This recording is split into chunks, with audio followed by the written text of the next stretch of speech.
Hi hello నమస్తే అండి. నేను మీ Sanjana. Welcome back to our channel Sanjana kitchen and blogs.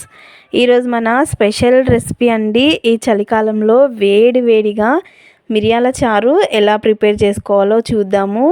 ముందుగా ఒక 2 టేబుల్ స్పూన్ల జీలకర్రని, అలానే ఒక 2 టేబుల్ స్పూన్ల మిరియాలు. నేను ఇది ఇంచుమించు ఒక 4-5 మెంబర్స్కి సరిపడా పెడుతున్నానండి. మీరు దీన్ని బట్టి మీరు క్వాంటిటీని బట్టి చూసి చేసుకోండి. అలానే ఒక 10 పొట్టు తీయని వెల్లుల్లి రెబ్బలు వేయండి. ఇలా కచ్చాపచ్చాగా దంచుకోవాలి. దంచుకొని ఇది పక్కన పెట్టుకుని, అలానే ఒక నిమ్మకాయ సైజ్ అంతా చింతపండును కూడా నానబెట్టుకోవాలి. అలానే ఒక 2 టమాటాలు, మీడియం సైజ్ టమాటోస్ తీసుకొని చిన్న చిన్న పీసెస్ లాగా కట్ చేసుకోండి. చూసారు కదా, స్టవ్ ఆన్ చేసి పాన్ పెట్టుకుని ఒక కడాయి పెట్టుకుని అందులో ఒక టేబుల్ స్పూన్ ఆవాలు, ఒక టేబుల్ స్పూన్ పసుపు, అలానే 2-3 ఎండుమిర్చి, మనం ముందుగా కట్ చేసి పెట్టుకున్న టమాటో పీసెస్ కూడా వేసుకుని ఈ నూనెలోనే మెత్తగా మగ్గాలండి. ఇలా మగ్గనివ్వాలి, మెత్తగా అవ్వాలి.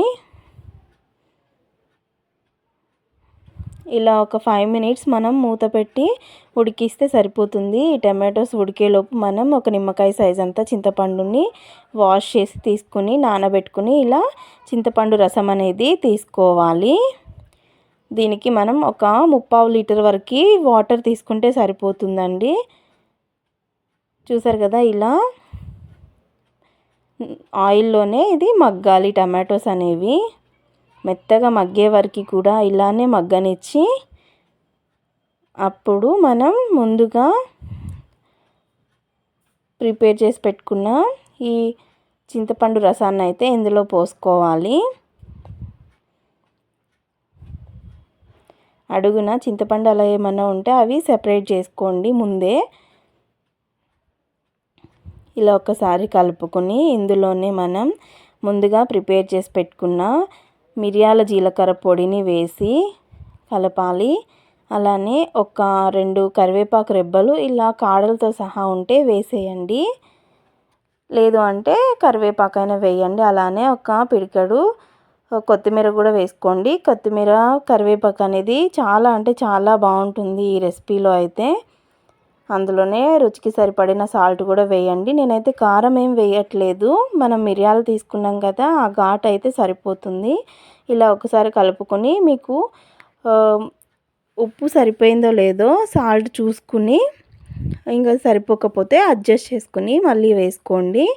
ఇలా మనకి ఒక 5 మినిట్స్ పొంగు వచ్చే వరకు కూడా మరలించాలి. ఇలా మరలించిన తర్వాత స్టవ్ ఆఫ్ చేసుకుని వేరొక బౌల్లోకి సర్వ్ చేసుకుని వేడి వేడి అన్నంతో ఈ మిరియాల చారు తింటుంటే చాలా అంటే చాలా బాగుంటుంది. అలానే మనకి ఒకవేళ జలుబు చేసినా ఏమైనా ఏమి తినబుద్ధి కాకుండా అలా అనిపిస్తే అప్పటికప్పుడు ఒక 5 మినిట్స్లో ఈ మిరియాల చారు చేసుకొని తింటే చాలా బాగుంటుందండి. వెంటనే రిలీఫ్ అనేది వచ్చేస్తుంది. మీరు కూడా ఒకసారి తప్పకుండా ట్రై చేసి మీకు ఎలా కుదిరిందో నాకు కామెంట్ సెక్షన్లో కామెంట్ చేయండి. అలానే నా ఛానల్ని ఇప్పటివరకు ఎవరైనా సబ్స్క్రైబ్ చేయకుండా చూస్తున్నట్లయితే సబ్స్క్రైబ్ చేసుకుని పక్కనే ఉన్న బెల్ ఐకాన్ని ప్రెస్ చేయండి. నా రెసిపీ మీకు నచ్చినట్లయితే లైక్ చేసి ఒక్క షేర్ చేయండి. అది మీరు నాకు ఇచ్చే సపోర్టు. ఇప్పటివరకు నన్ను సపోర్ట్ చేసిన ప్రతి ఒక్కరికి కూడా చాలా అంటే చాలా థ్యాంక్ యూ. అలానే ఇంకా నన్ను ముందుకు తీసుకెళ్ళమని ఇది నా రిక్వెస్ట్గా నేను అడుగుతున్నాను. Thank you for watching. Bye.